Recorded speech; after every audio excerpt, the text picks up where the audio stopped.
Assalamualaikum Pak Heri. Waalaikumsalam. Rahayu Pak. Iya. Kalau di tahu ini profilnya Pak Heri adalah sosok penulis sejak lama ya, Iya. tahun 1988 Iya. sampai sekarang. Iya. Ini bagaimana Pak ceritanya panjenengan terkait dengan dunia tulis menulis yang masih saat ini masih ditekuni Pak? Iya. Jadi begini, awalnya itu adalah saya sebenarnya awalnya tidak tertarik dengan dunia tulis menulis. Saya lebih tertarik pada dunia panggung sesungguhnya. Iya. Tapi karena guru bahasa Indonesia saya di SMA itu memberi nilai saya bahasa Indonesia jelek, ya. Padahal saya yakin bahwa nilai bahasa Indonesia saya pasti bagus. Karena sejak SD saya sudah baca puisi, baca sajak ya. Ketika itu kemudian nilai mengarang saya pasti bagus. Nah di SMA jurusan saya itu IPA. Tetapi ketika guru bahasa Indonesia memberi nilai saya sangat tidak masuk akal, lalu saya memutuskan untuk ya sudah, saya kuliah saya mau di Fakultas Sastra atau Sospol. Hanya dua itu pilihan saya. Untuk apa? Untuk membuktikan bahwa nilai yang diberikan guru bahasa Indonesia saya itu salah. Nah jadi mulailah saya kuliah di Fakultas Sastra UGM, dan sejak mahasiswa saya sudah menulis, terus menulis sampai akhirnya menjadi bekerja pun saya tetap di dunia tulis menulis karena saya bekerja sebagai peneliti sastra dan bahasa. Ya, kemudian sampai pensiun pun saya tetap menulis. Kenapa?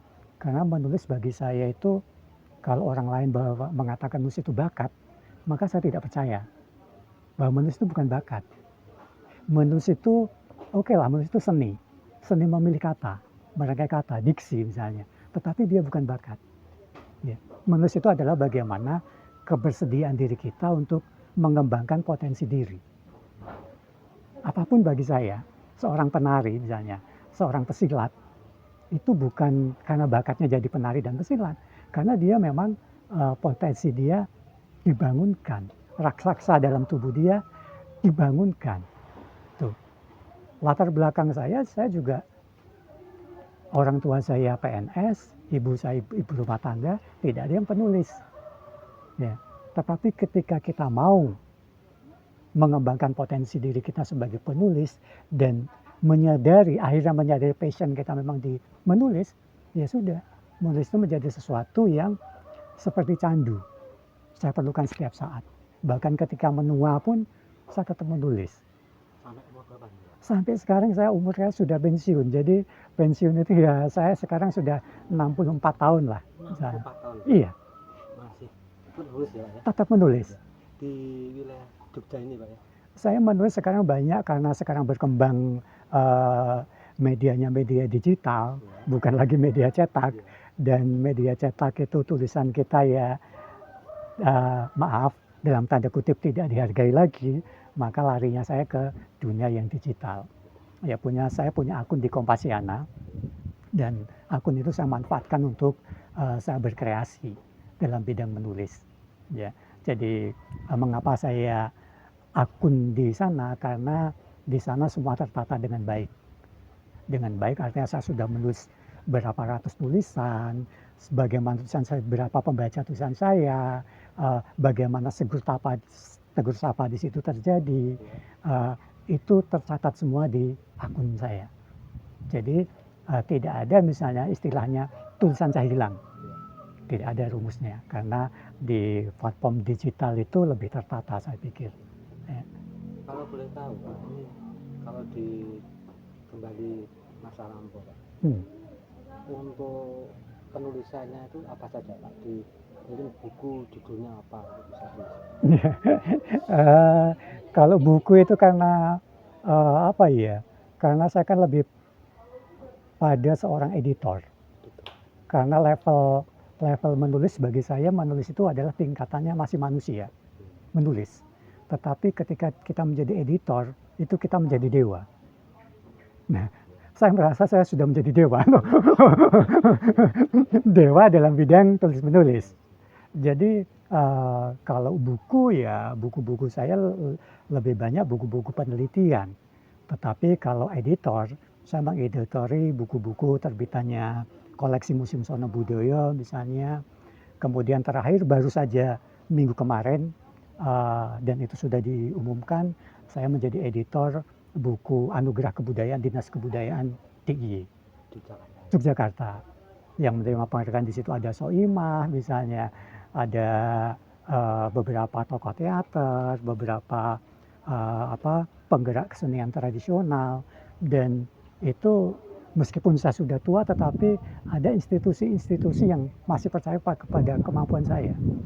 Ya, jadi saya tetap bergerak di dalam dunia tulis menulis walaupun saya tidak menjadi penulis sepenuhnya karena saya menulis lebih condong ke platform digital itu. Saya menulis berbagai macam, misalnya saya menulis cerpen, saya menulis puisi, saya menulis artikel, menulis kisah perjalanan, misalnya. Banyak hal yang saya tulis tetapi bukan dalam bentuk buku. Kalau buku-buku saya biasanya mengenai penelitian dan terakhir saya terlibat dalam menulis 1000 candi di Sleman. Sleman. Itu karena Dinas Pariwisata menyadari bahwa candi di Yogyakarta itu kebanyakannya di Sleman. Bukan di kota Yogyakarta, bukan di Bantul, tetapi di Sleman. Maka itulah Dinas Kebudayaan berusaha mendokumentasikan. Oh iya, ternyata candi-candi di Jogja itu semuanya di Sleman, Mas.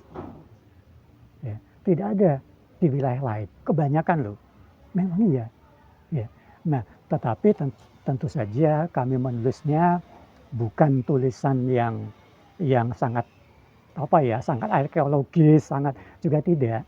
Kami menulisnya bagaimana supaya tulisan itu bisa komunikatif. Ya. Karena kami yang menulis itu tidak ada punya latar belakang arkeologi yang menulis buku itu. Jadi Dinas Pariwisata mengapa meminta kami yang menulis? Karena mereka riset karena ya penelitiannya. Iya, karena mereka melihatnya bahwa bahasa yang kami gunakan ketika kami mendirikan majalah Jelajah Jogja namanya. Jadi kami mendirikan majalah Jelajah Jogja, Dinas Pariwisata kebetulan membaca majalah-majalah itu. Dan Dinas Pariwisata terkejut, loh ini bahasanya kok lain daripada majalah lain. Karena bahasa sangat komunikatif. Nah, sehingga mereka menghubungi kami untuk menuliskan buku candi itu. Ini juga perlu Pak ya, Iya. jadi antara kolaborasi antara penelitian riset secara bahasa riset dengan seorang penulis editor yang memang bisa dikomunikasikan masyarakat itu penting lah. Iya, penting karena kalau apa? Enggak gitu bagaimana Pak? Iya, karena kalau tidak gitu kan bahasa sangat kaku, sangat teknis. Ya, bahasanya akan baik dan benar. Padahal dunia pariwisata itu membutuhkan bahasa komunikatif. Baik dan benar tapi juga komunikatif, enak dibaca. Ya. Dan perlu ya. Dan perlu. Ini kan slogan salah satu majalah. Enteng berisi ini kan tabloid di Jogja misalnya. Ya. Jadi bagi saya pada akhirnya seorang penulis itu adalah bagaimana dia bisa menguasai bahasa. Menguasai bahasa. Iya. Bahasa apa saja Iya. bagaimana? Iya, bahasa tulis Bahasa terutama. tulis. Iya. Bagaimana dia bisa membedakan misalnya lah di yang dipisah dan yang digabung. Ini dasarnya harus tahu dulu ya. Harus tahu dulu. Maka seorang penulis yang baik itu harus mengerti ejaan, harus mengerti bahasa baku, referensial, ya. Kemudian baru dia satu lagi thesaurus. Baru dia bisa menjadi penulis yang baik. Selama dia tidak peduli dengan bahasa, ya tulisannya akan diabaikan orang, bahkan tidak dibaca orang misalnya. Ini kalau Pak Heri tahu tentang dunia menulis dan editor ini ya, sejauh mana saat ini penggunaan bahasa atau judul atau biasanya pakai bahasa ini ya, satire, gimana Pak? Karena udah mulayan ya muncul bahasa-bahasa satire.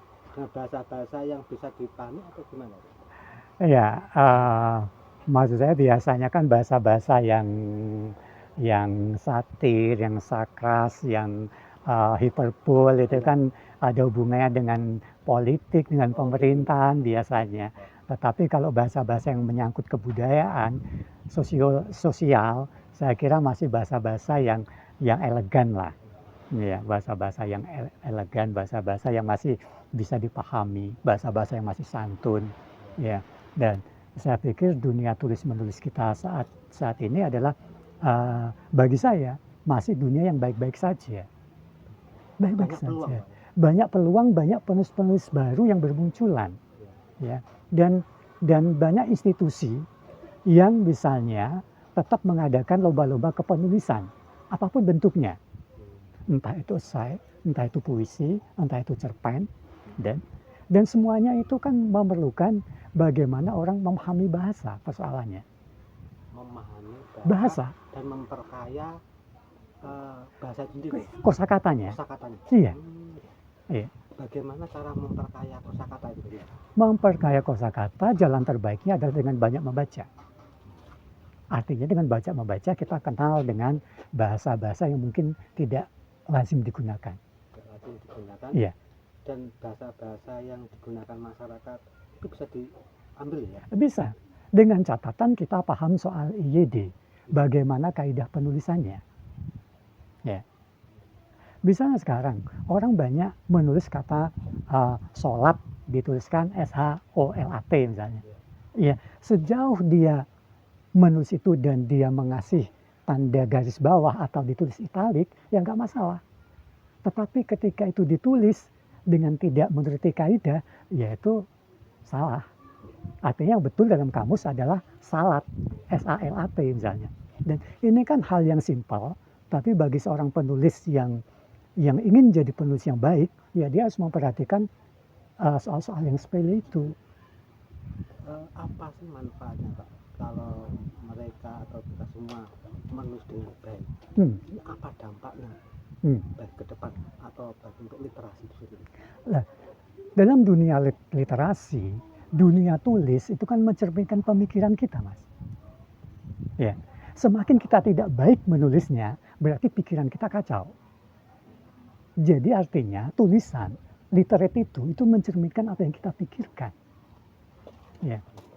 Nah, selama dia menulisnya buruk, dampak lainnya tidak ada kok pembaca yang baik itu mau membaca. Karena dia sudah berasumsi, iki tulisan ki opo sih?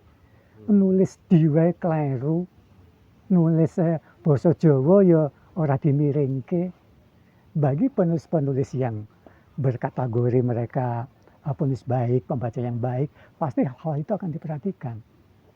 Semua itu perlu proses, ya? Semua perlu proses. Mau belajar, mau terbuka, ya? Iya. Misalnya mengapa orang pilihannya membaca Kompas misalnya?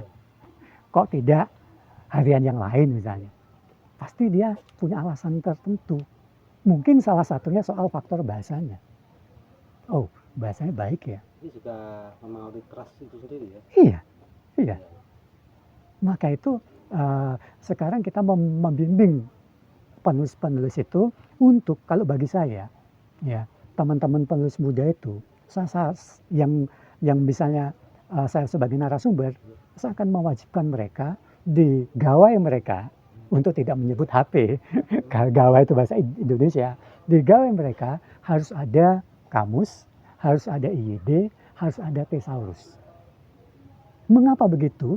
Karena itu adalah salah satu syarat untuk menjadi penulis yang baik. Ya. Anda mau menulis lubang atau lobang misalnya. Anda mau menulis hakikat atau hakikat misalnya. Dan bangsa kita itu adalah bangsa yang malas untuk melihat kamus. Dulu alasannya sepele, malas membawa kamus karena besar, tebal. Sekarang kan tidak ada alasan. Karena kamus kan ada di gawai kita masing-masing. Dan bisa dibuka kapanpun. IYD juga begitu. Ya. Jadi kemalasan-kemalasan kita itulah yang membuat misalnya dunia kita tidak baik-baik saja misalnya. Tapi insya Allah itu ada harapan, Pak, ya, ini, ya, untuk depan ini. Oh, ada harapan. Ya. Daerah masyarakat saat ini, ya. Iya, terutama begini, kalau saya melihat dunia literasi di Jogja misalnya, harapan itu sangat besar sekali. Karena apa? Karena lembaga-lembaga pengayom itu ya tetap mengadakan lomba-lomba dan tetap mereka melibatkan para editor. Ya, editor tetap dilibatkan. Puisi pun juga, kalau bagi orang lain mungkin akan tertawa ya. Masa puisi ono editore. Ya.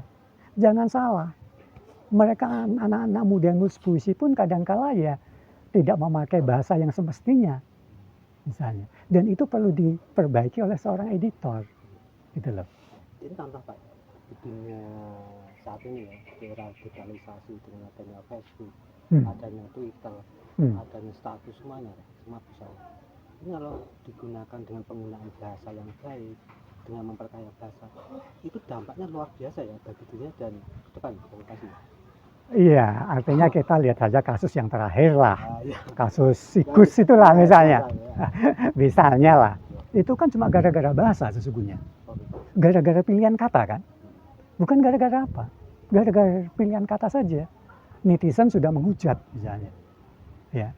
Maka kesantunan itu yang pertama kali adalah tercermin dalam pilihan bahasa kita. Diksi-diksi kita. Ya. Kalau Anda ingin dianggap intelektual misalnya, ya bahasamu harus bagus dong, mencerminkan diri sebagai intelektual dong. Ya. Di kalangan seniman bahasanya juga berbeda. Ya. Tetapi bagaimana kita berupaya supaya ya kesantunan berbahasa itu secara umum tetap menjadi identitas kita.